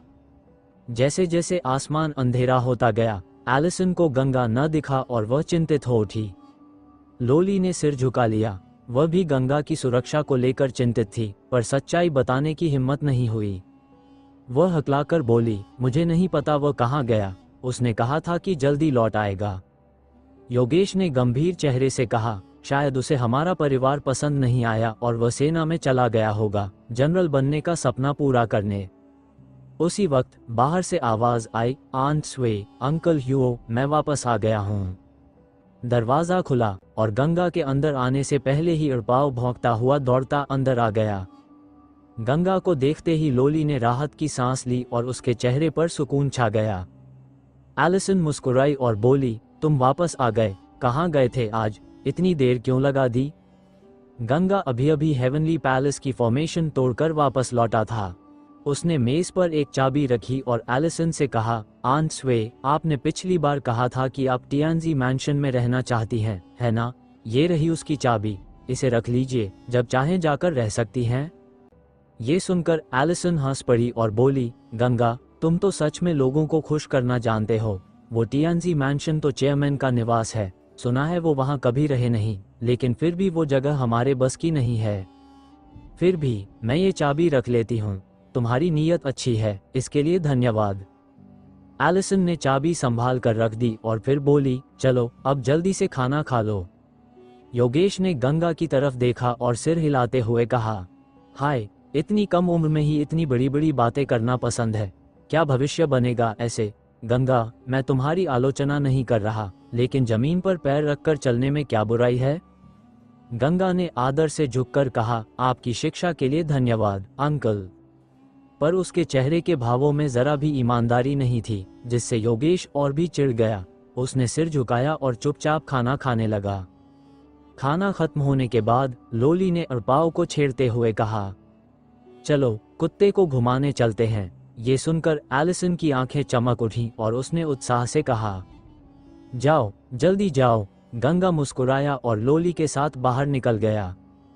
कुछ दूरी चलने के बाद लोली झिझकते हुए बोली, माफ करना, मुझे दिन में तुम्हें अकेला नहीं छोड़ना चाहिए था। गंगा समझ गया कि उसे जानबूझकर दूर किया गया था, ये बेवफाई नहीं थी। वो मुस्कुराया और बोला, कोई बात नहीं। लोली ने उसे ध्यान से देखा और शंका भरे स्वर में पूछा, वैसे तुम बिल्कुल सुरक्षित कैसे लौट आए? क्या ओलिवर ने तुम्हें छोड़ दिया? गंगा बोला, ऐसा हुआ कि रून गिल्ड से कोई व्यक्ति मुझसे मिलने आया, नाम था रामू। ओलिवर उससे बहुत डर गया, तुरंत माफी मांगी। फिर रामू के सम्मान में मैंने भी उसे छोड़ दिया और उसके साथ रून गिल्ड चला गया। ये सुनकर लोली के होंठ तिरछे हो गए। उसने आंखें घुमाई और बोली, अगर तुम बिना डींगे मारे नहीं रहोगे तो मर जाओगे क्या? मास्टर प्रथम स्तरीय ट्रांसेंडेंट विशेषज्ञ हैं और एक स्पिरिट स्तरीय अल्केमिस्ट भी। वो तुमसे मिलने क्यों आएंगे? और फिर तुम रून गिल्ड में क्या कर रहे थे? क्या तुम अल्केमिस्ट हो? रून गिल्ड में अल्केमी सबसे फेमस विद्या थी, इसलिए जब भी कोई रून गिल्ड का नाम सुनता तो वह स्वाभाविक रूप से अल्केमी के बारे में ही सोचता। गंगा ने कंधे उचकाए और कहा, मैं सच बोल रहा हूँ। लोली बड़बड़ाई, मुझे यकीन नहीं। फिर मुड़कर वापस घर की ओर चली गई। वैसे भी अब तुम ठीक हो, यही राहत की बात है, गंगा ने आवाज लगाई। अरे, हम कुत्ते को घुमाने निकले थे, अभी 100 मीटर भी नहीं चले। लोली ने बिना पीछे देखे कहा, मैं तो बस तुम्हारी खबर लेने निकली थी, अब ले ली तो लौटना तो बनता है। उसकी दूर जाती हुई आकृति को देखकर गंगा मुस्कुराया और अड़पाव से बोला, तुम भी थक गए होगे, चलो अब लौटकर सोते हैं। Woof woof woof. डैपाओ ने कुछ बार भौंका और उछलता हुआ लोली के पीछे भाग गया। रात का समय था, चारों ओर सन्नाटा था, सभी सो चुके थे, लेकिन गंगा के कमरे में अब भी रोशनी थी। एक अग्नि प्रज्वलित थी। 4 सिंबल्स कॉल्ड्रन हवा में तैर रहा था, नीचे पर्पल नेदर फ्लेम तेजता से जल रही थी। इस समय गंगा हिडन एसेंस पिल, जो कि एक लो ग्रेड अर्थ पिल थी, का निर्माण कर रहा था। उसने पिछली रात ही प्रयोग किया था। वह मिड ग्रेड और हाई ग्रेड अर्थ पिल्स दोनों बना सकता था, लेकिन उसकी प्रेजेंट कल्टिवेशन के स्तर के अनुसार अगर वह मिड ग्रेड या हाई ग्रेड अर्थ पिल खाता तो उसका अक्सर प्रभाव व्यर्थ चला जाता और उसका अत्यधिक प्रभाव उसकी साधना के लिए हानिकारक भी हो सकता था। यहाँ तक कि बेस्ट ग्रेड एलिक्सियर्स भी कुछ मामलों में उसके लिए अधिक शक्तिशाली होते। लो ग्रेड अर्थ पिल उसके कॉस्ट एज के लिए सबसे उपयुक्त थी, लेकिन फिर भी यह कुछ हद तक विलासिता थी, दवा का प्रभाव आंशिक रूप से व्यर्थ ही होता। अब गंगा अपनी शक्ति शीघ्रता से बढ़ाना चाहता था, इसलिए उसने लागत की परवाह न करते हुए जंग रुपए दान को बड़ी मात्रा में बनाने का निर्णय लिया। उसने ढेर सारी आध्यात्मिक जड़ी बूटियां खरीदी। उसके अनुमान से अगर वह सारी जड़ी बूटियों को लो ग्रेड अर्थ पिल्स में बदल देता तो भविष्य में जब वह आगे बढ़ेगा तब शायद इतनी गोलियों की जरूरत नहीं रहेगी। यह निश्चित रूप से संसाधनों की बर्बादी होती। इसलिए उसने निर्णय लिया कि जितनी जंग रुपए पिल्स जरूरी होंगी उतनी बनाने के बाद वह कुछ मिड ग्रेड और हाई ग्रेड अर्थ पिल्स भी बनाएगा और उन्हें बेचकर स्पिरिट स्टोन्स कमाएगा। अगले 3 दिनों तक गंगा ने पूरा समय औषधि निर्माण में लगाया। उसकी सारी आध्यात्मिक जड़ी बूटियां समाप्त हो गईं। गंगा ने संतोष से कहा, अब इन मिड और हाई ग्रेड अर्थ पिल्स को चेंबर ऑफ कॉमर्स में बेच देता हूँ। सुबह सुबह वो वहां पहुंच गया। इस बार भी उसने चेहरा ढक रखा था। उसके साथ वही बड़ा पीला कुत्ता था। उसे देखते ही महिला क्लर्क ने पहचान लिया और ऊपर की ओर ले जाते हुए कहा, हमारे बॉस आपका इंतजार कर रहे हैं। मेरा इंतजार किस लिए? गंगा मन ही मन सोचने लगा। ऊपर पहुंचने पर उसने देखा कि वनीता कलम से लिख रही थी। उसकी लिखावट में एक हल्की कड़वाहट और दुख झलक रहा था। गंगा आगे बढ़कर बोला, बॉस शी। विनीता ने पीछे मुड़कर देखा। उसका सुंदर चेहरा ठंडा पड़ गया। वह नाराज होकर हल्का सा बोली और फिर से लिखने लगी। पिछले कुछ दिनों से वह गंगा का इंतजार कर रही थी, पर वह कभी नहीं आया, जिससे उसके मन में शिकायत भर गई थी। गंगा थोड़ा असमंजस में बोला, ओह बॉस शी, आप मुझे अतिथि की तरह स्वीकार नहीं करेगी? विनीता ने बिना उसकी तरफ देखे कहा, मैं ऐसे मेहमानों का स्वागत नहीं करती जो अपना वचन तोड़ दें। गंगा ने भौहें सिकोड़ते हुए पूछा, मैंने कब वादा तोड़ा? जब तुमने कहा था कि अगले दिन आओगे, तब से मैं 4 दिन से इंतजार कर रही हूँ, लेकिन तुम आए ही नहीं। विनीता ने कलम नीचे रखी और तीखी निगाहों से उसकी ओर देखा। गंगा को याद आया कि उसने तो बस यूं ही वो बात कही थी, पर उसे यह उम्मीद नहीं थी कि विनीता इसे इतने मन से ले लेगी। उसने संकोच से मुस्कुराया और कहा, बॉस शी, मैं इन दिनों बहुत व्यस्त था, सच में आने का मौका नहीं मिला। विनीता का चेहरा थोड़ा नरम पड़ा, लेकिन आवाज अब भी ठंडी थी। तो आज फुर्सत मिल गई। गंगा मुस्कुराया। असल में आज भी नहीं थी, लेकिन जब सोचा कि मास्टर शी शायद मेरा इंतजार कर रही होंगी तो तुरंत आ गया। वनीता के होठों पर एक हल्की मुस्कान आई। पिछली बार तो बहुत ठंडे थे, आज इतनी मीठी बातें क्यों? वो उंगली से इशारा करते हुए बोली, चलो बताओ, आज किस काम से आए हो? गंगा ने राजेश की चाबी निकाली और मेज पर रखी।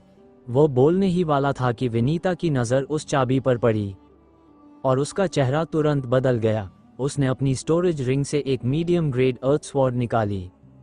आंखें तेज हो गईं और गहरी आवाज में पूछा, ये चाबी तुम्हें कहाँ से मिली? विनीता के इस अचानक बदले हुए रवैये को देखकर गंगा ने भौहें सिकोड़ लीं। मेज पर रखी चाबी की ओर इशारा करते हुए बोला, इतनी जल्दी निर्णय मत लो, मुझे तो खुद नहीं पता कि ये चीज आखिर है क्या, पहले बैठकर बात करते हैं। विनीता को भी एहसास हुआ कि उसने कुछ ज्यादा ही तीखी प्रतिक्रिया दे दी। वो तुरंत तलवार म्यान में रखकर मेज के पास बैठ गई, पूरी तरह निश्चिंत मुद्रा में। उसकी नज़र में, जो स्वयं ट्रांसेंडेंस के प्रथम स्तर की विशेषज्ञ थी, गंगा केवल कॉ स्टेज के मध्य चरण में था। डरने की कोई बात नहीं थी। वो बोली, ये चाबी तुम्हें कहाँ से मिली? गंगा ने होठों पर हल्की मुस्कान लाते हुए कहा, पहले तो मुझे ही पूछना चाहिए कि ये चाबी है किस चीज़ की? वनीता ने कुछ पल सोचा, फिर बोली, ये चाबी चेंबर ऑफ कॉमर्स की शाखाओं की पहचान है। ये शाखा प्रमुख के दर्जे का प्रतीक है और इससे शाखा के खजाने का द्वार खुलता है। मैंने एनयांग चेंबर ऑफ कॉमर्स का पद इसलिए लिया था ताकि इस चाबी का सुराग लगा सकूं। गंगा ने भौहें उठाई। उसे उम्मीद नहीं थी कि इस चाबी की इतनी बड़ी अहमियत होगी। वो मुस्कुराया और बोला, अगर मुझे पहले पता होता तो मैं तुमसे पूछने ही क्यों आता, सीधे चेंबर ऑफ कॉमर्स का खजाना खोलकर अमीर बन जाता। वनीता ठंडी हंसी हंसी, अगर तुम सच में खजाने से कुछ ले लेते तो चेंबर ऑफ कॉमर्स तुम्हें ऊपर इनाम घोषित कर देता। फिर पूरा ब्लैक स्टार तुम्हें ढूंढता और तुम कहीं छिप नहीं पाते। गंगा मुस्कुराया, अब जब मैं ये चाबी लौटा रहा हूँ तो इतनी जरूरी चीज के बदले तुम्हें कुछ इनाम तो देना चाहिए, है ना? विनीता को अब यकीन हो गया था कि गंगा ने ये चाबी चोरी नहीं की, वरना वो इसे यूं खुलेआम निकालकर उसके बारे में पूछता ही क्यों? वो मुस्कुराई और बोली, इनाम तो है, लेकिन पहले बताओ कि तुम्हें ये चाबी मिली कैसे? गंगा बोला, संक्षेप में कहूं तो मैंने इसे चोरी नहीं किया। जिसे ये चाबी पहले मिली हुई थी वो अब जिंदा नहीं है।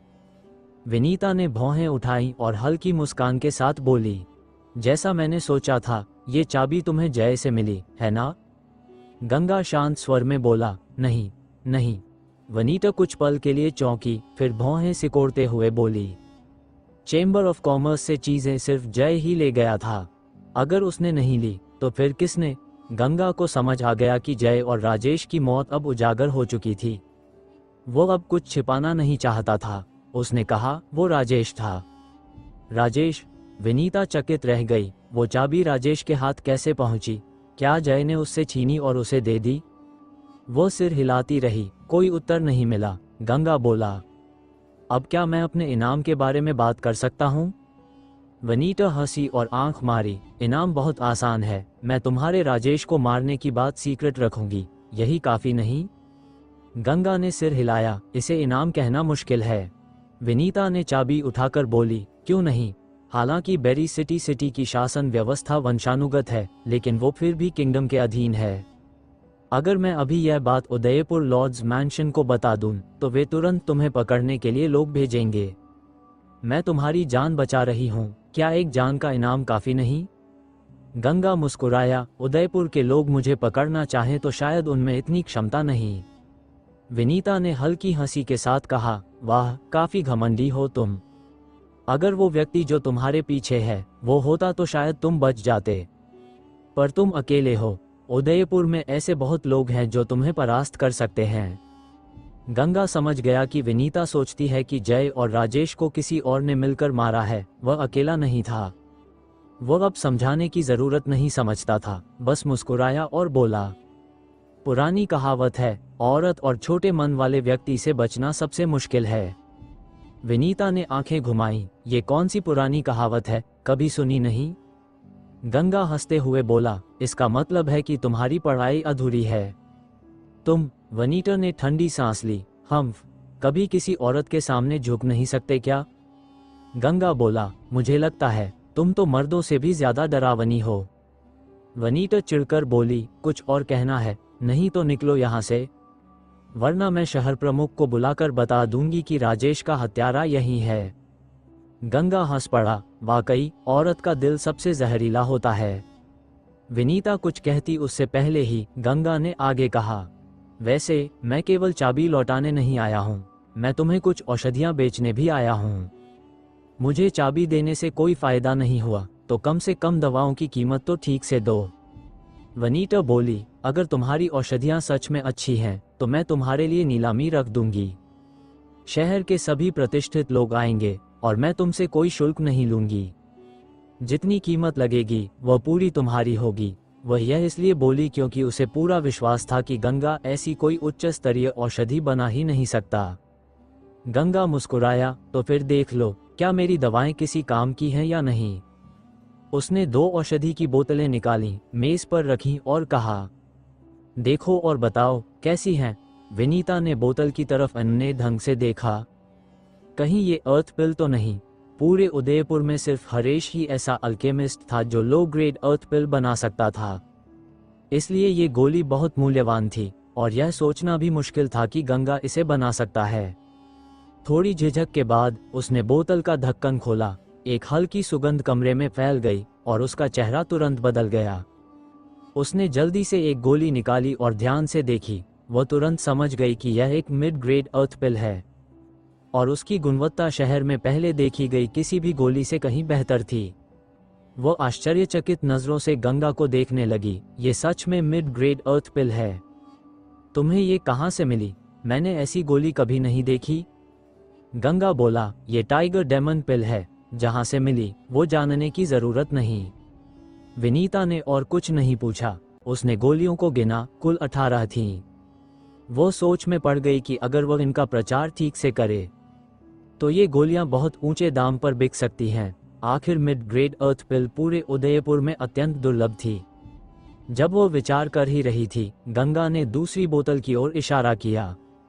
यहाँ और भी कुछ हैं, पहले इन्हें देख लो। विनीता ने जिज्ञासा से बोतल खोली, 3 गोलियां निकाली और उसकी आंखें चौड़ी रह गईं। कुछ पल मौन रहने के बाद उसने धीरे से कहा, टॉप ग्रेड अर्थ पिल। मैंने व्यापार मंडल के रिकॉर्ड में पढ़ा है कि ऐसी गोली उदयपुर में कई वर्षों से नहीं बनी। अगर इसे नीलामी में रखा जाए तो यह निश्चित रूप से बहुत ऊंचे दाम पर बिकेगी। गंगा ने हंसकर कहा, नीलामी करवाना मत भूलना, और हाँ, नीलामी शुल्क मत काटना। विनीता के होठों के कोने हल्के से फड़के और उसी पल उसे अपने कहे हुए शब्दों पर पछतावा हुआ। व्यापारी आखिर व्यापारी ही होते हैं, लाभ उनका धर्म है। वो पहले नहीं सोच पाई थी कि गंगा की गोलियां इतनी बेहतरीन होंगी, इसलिए उसने इतनी बड़ी बड़ी बातें कह दी। अब वही बात उसके गले की हड्डी बन गई थी। वो स्वाभाविक रूप से गंगा को मुफ्त में नीलामी कराने की इजाज़त नहीं देना चाहती थी, लेकिन वो अपनी बात से पीछे हटने वाली भी नहीं थी, क्योंकि ऐसा करना उसके सिद्धांतों के खिलाफ होता। किसी भी कीमत पर घाटा नहीं उठाना है, उसने मन ही मन सोचा। कुछ देर विचार करने के बाद उसने कहा, अगर तुम अपना नकाब उतारकर मुझे अपना चेहरा दिखाओ तो मैं वादा करती हूँ कि तुम्हारी गोलियों की नीलामी कराऊंगी, वो भी बिना कोई शुल्क लिए, और सबसे ऊंची कीमत पर बेचूंगी। गंगा के मन में आया कि विनीता शायद जान चुकी है कि राजेश और बाकी लोगों की मौत उसी के हाथों हुई थी, लेकिन बीते कुछ दिनों में उसने किसी से कुछ नहीं कहा। इससे ये स्पष्ट था कि वह बात बाहर नहीं फैलाएगी, और सच कहें तो भले ही बात उजागर भी हो जाए, गंगा को कोई फर्क नहीं पड़ता था। वो मुस्कुराया और बोला, जब सुंदरी देखना चाहती है तो क्यों न दिखाया जाए। इतना कहकर गंगा ने मास्क उतार दिया। जैसे ही उसका युवा चेहरा सामने आया, विनीता की भौहें ऊपर उठी। शिवम हक मुस्कान के साथ बोली, तुम्हारी आवाज तो जवान लगती थी, पर इतना कम उम्र का चेहरा देखने की उम्मीद नहीं थी। छोटे भाई, तुम्हारी उम्र 20 साल से भी कम होगी, है ना? गंगा ने मुस्कुराकर कहा, आप भी तो बहुत बूढ़ी नहीं लगती। और उसकी नजर अनायास विनीता के सीने पर जा टिकी। एक संकेत से जो शब्दों से ज्यादा कुछ कह गया। विनीता ने हल्का सा मुंह बिचकाया और झूठी नाराजी में बोली, तुम में तो बड़ी हिम्मत है, ट्रांसेंडेंट रेल्म की महिला से भी छेड़खानी कर रहे हो। गंगा ने शरारती मुस्कान के साथ नजरें हटा लीं। ठीक है, अब असली बात पर आते हैं, बताओ ये गोलियां कितने में बिकेंगी? विनीता ने दोनों औषधि बोतलों पर नजर डाली और बोली, मिड ग्रेड अर्थ पिल्स उदयपुर में बेहद दुर्लभ हैं, और तुम्हारी टाइगर डेमन पिल्स तो साधारण मध्यम स्तरीय गोलियों से कहीं बेहतर हैं। अगर मैं शहर में थोड़ा माहौल बना दूं, तो तुम्हारी हर गोली 10 स्पिरिट स्टोन से ज्यादा में बिक सकती है। गंगा ने सोचा, 18 गोलियां गुना 10 spirit stones equals 180 spirit stones. यह एक सामान्य कोर रेल्म कल्टिवेटर के लिए असंभव संपत्ति थी। आम लोग तो साधारण स्पिरिचुअल पिल्स लेते हैं, जो स्पिरिट स्टोन से नहीं बल्कि पर्पल गोल्ड से खरीदी जाती हैं। अर्थ पिल्स लेना तो विलासिता है, और गंगा जैसा व्यक्ति ही ऐसा कर सकता है।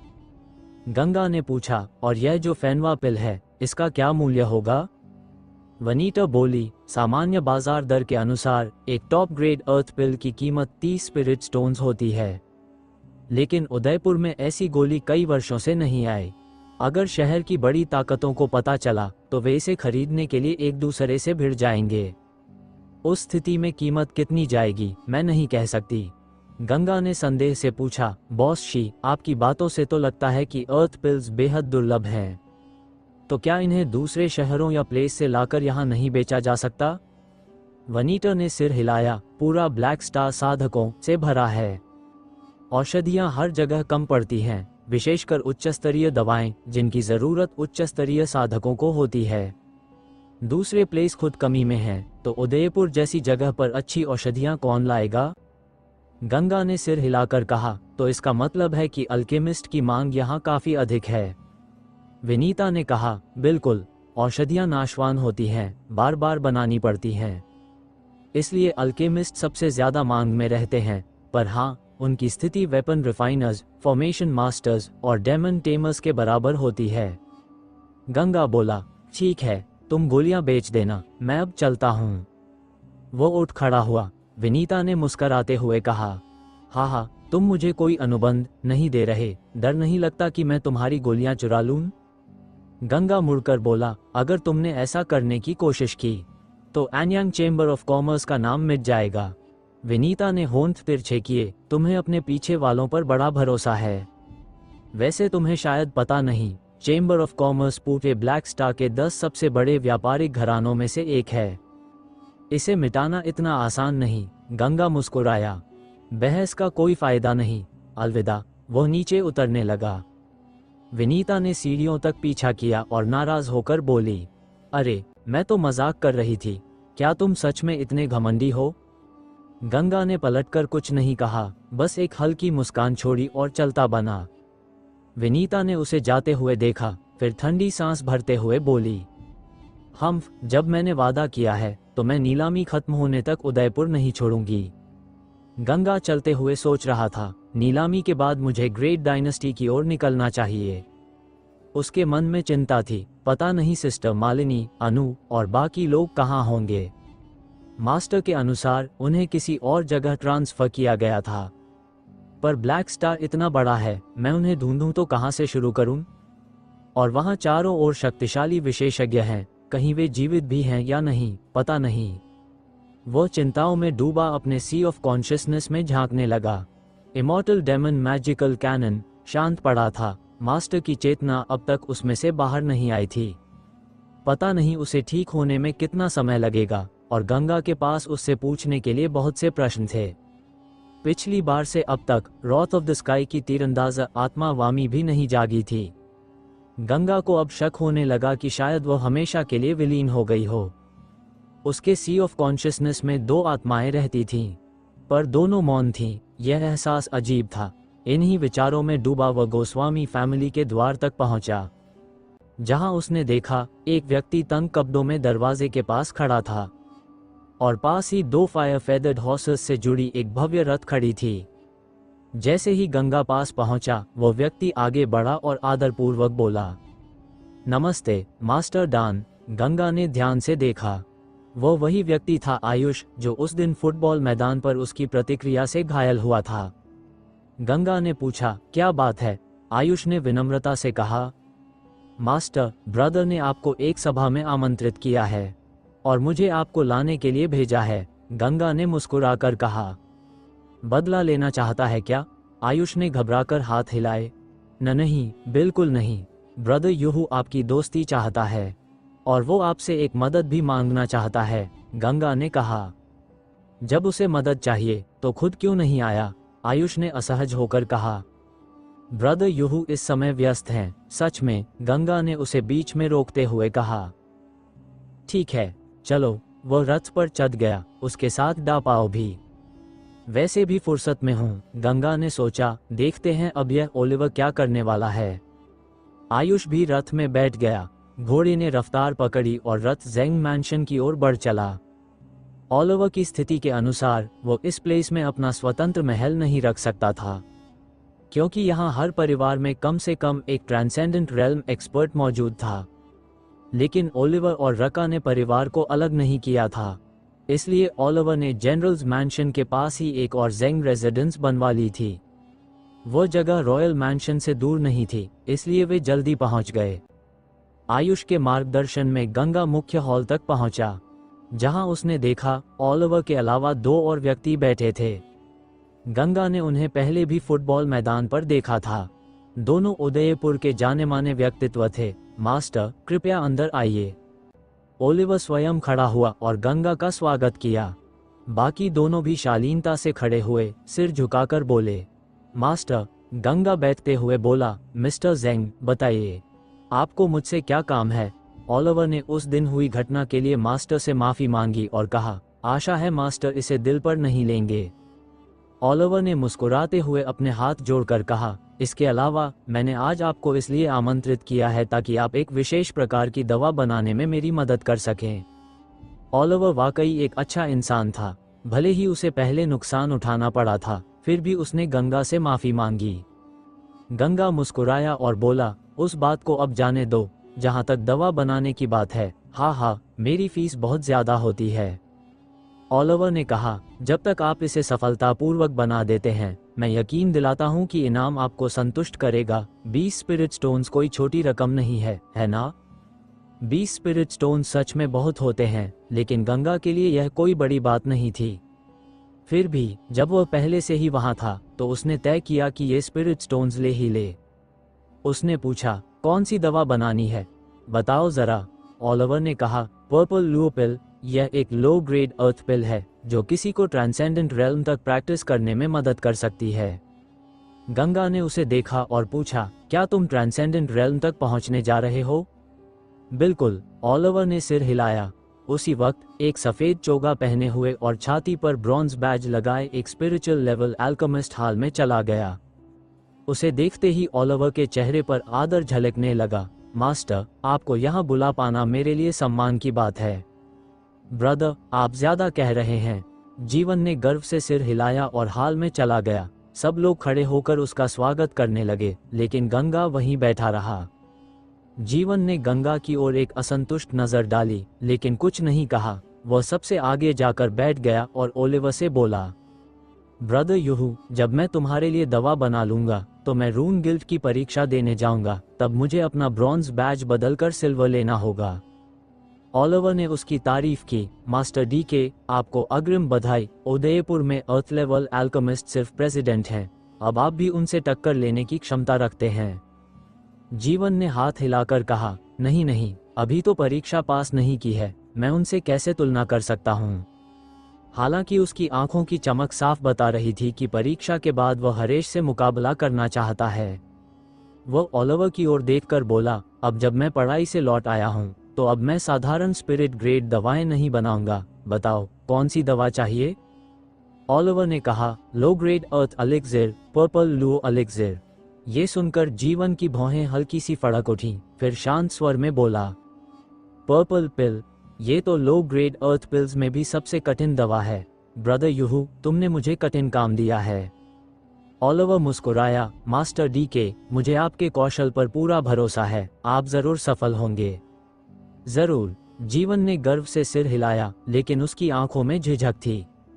साधारण लो ग्रेड अर्थ पिल्स में उसका सक्सेस रेट 70 से 80% तक था, लेकिन पर्पल पिल बहुत कठिन मानी जाती थी। उसे पूरी गारंटी नहीं थी कि वह सफल होगा।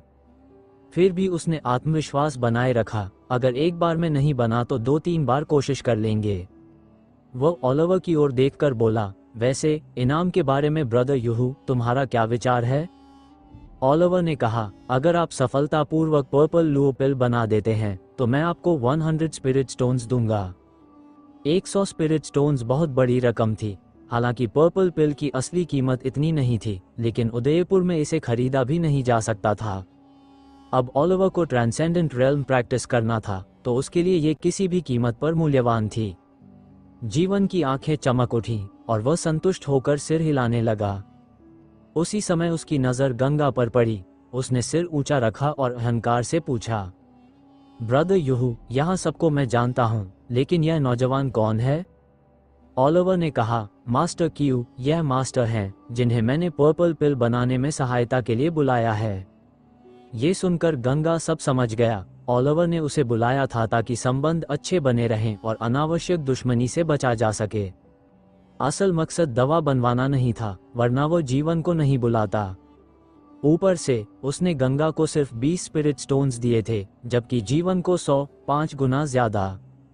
ये बात गंगा को पसंद नहीं आई। साफ था कि वह उसकी कदर नहीं कर रहा था। गंगा के अल्केमी कौशल सुनकर जीवन हंस पड़ा। हाँ, मास्टर, तुम तो बहुत जवान लगते हो। बताओ, तुम अप्रेंटिस हो या स्पिरिचुअल लेवल अल्केमिस्ट? गंगा मुस्कुराया, मुझे खुद नहीं पता। ये सुनकर जीवन का चेहरा कठोर हो गया। जब तुम अल्केमिस्ट हो तो अपना स्तर क्यों नहीं जानते? और जब मुझसे, जो तुम्हारे प्लेस का वरिष्ठ हूँ, मिल रहे हो तो खड़े होकर अभिवादन क्यों नहीं करते? तुम्हें शिष्टाचार नहीं पता? गंगा ने होठों पर मुस्कान लाई। शिष्टाचार? किसने बनाए ये नियम? जीवन भड़क उठा, तुम्हें रून गिल्ड के नियम नहीं पता? तुम्हारा गुरु कौन है? मैं देखना चाहता हूँ किसने तुम्हें सिखाया। गंगा ने कंधे उचका दिए। माफ करना, मैं रून गिल्ड से नहीं हूँ, इसलिए उनके नियमों की बात मत करो। जीवन कुछ पल के लिए स्तब्ध रह गया, फिर आंखों में तिरस्कार भरकर बोला, तो तुम वो नौसिखिया हो जिसने अप्रेंटिस की परीक्षा तक पास नहीं की और यहाँ घमंड दिखा रहा है। तुमने मुझे नाराज कर दिया, अब रून गिल्ड में कदम रखना भी मत सोचो। गंगा मुस्कुराया, किसने कहा मैं वहां जाना चाहता हूँ? तू। जीवन गुस्से से दांत पीसने लगा, लेकिन कुछ बोल नहीं पाया। उसने फिर ओलिवर की ओर मुड़कर कहा, ब्रदर यूहू, तुमने इस तरह के आदमी को बुला लिया, क्या तुम्हें लगता है ये दवा बना सकता है? ओलिवर ने स्थिति देखी और असमंजस में पड़ गया। कुछ सोच विचार के बाद वह जीवन की ओर झुक गया और गंगा से कहा, मास्टर क्यू जल्द ही शीर्ष अल्केमिस्ट बनने वाले हैं। अगर आपको उदयपुर में रहना है तो बेहतर होगा आप उन्हें नाराज न करें। ये सुनकर जीवन और गर्व से सीधा बैठ गया। गंगा ने हंसते हुए कहा, ओलिवर, क्या यही रवैया है जिससे तुमने मुझे बुलाया? ओलिवर असहज होकर बोला, मास्टर, ये। गंगा ने उसे बीच में रोक दिया। ठीक है, सफाई देने की जरूरत नहीं। चूंकि ये मास्टर क्यू मुझे कम समझते हैं, तो क्यों न उनसे एक शर्त लगा लूं? मुझसे शर्त? जीवन व्यंग्य से हंसा, क्या तुम मुझसे जड़ी बूटियों की पहचान में मुकाबला करना चाहते हो? हा। गंगा शांत स्वर में बोला, शर्त इस पर होगी कि क्या मैं पर्पल पिल बना सकता हूँ या नहीं। सिर्फ तुम। जीवन ने उसे ऊपर से नीचे तक देखा और हंस पड़ा। उसे विश्वास ही नहीं था कि इतना जवान व्यक्ति लो ग्रेड अर्थ पिल बना सकता है, वह भी सबसे कठिन पर्पल पिल। वो बोला, ठीक है, लेकिन शर्त में दांव भी होना चाहिए। नए एपिसोड्स आने वाले हैं, बाकी स्टोरीज़ के भी आएंगे, और मैजिकल पुअर घर जमाई के एपिसोड्स एंड हो गए हैं। उसके आगे आपको मेंबरशिप ले सकते हो एंडिंग ख़त्म करने के लिए, और वो कंप्लीट स्टोरी हो गई है। बाकी नई स्टोरी पर भी काम चल रहा है, नई स्टोरी भी देखने को मिलेगी, बट दूसरे चैनल पर मिलेगी, और ऐप का भी काम कंप्लीट हो चुका है। बहुत जल्द ऐप प्ले स्टोर पर अवेलेबल होगा।